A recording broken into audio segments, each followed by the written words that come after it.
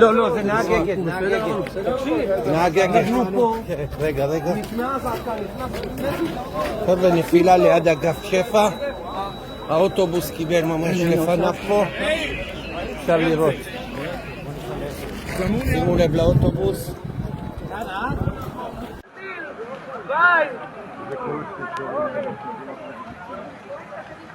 הוא נפגע בכביש. עד עכשיו מגיעים!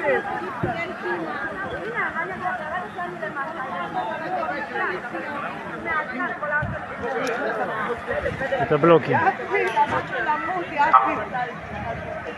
כל הבלוקים רסיסים. מכוניות פה על החוף.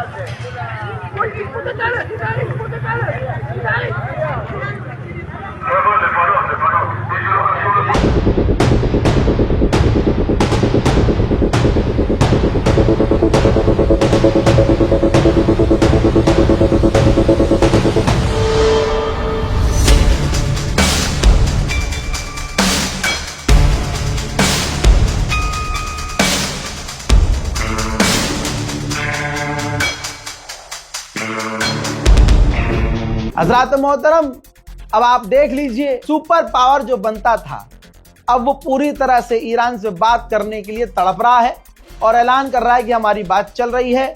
48 घंटे का अल्टीमेटम जो ईरान को दिया था वही शख्स पीछे हट गया है। इसे कहते हैं भाई साहब खैबर याद दिला देना। मेरे दोस्तों, इस रिपोर्ट को शेयर कीजिएगा। वस्सलाम।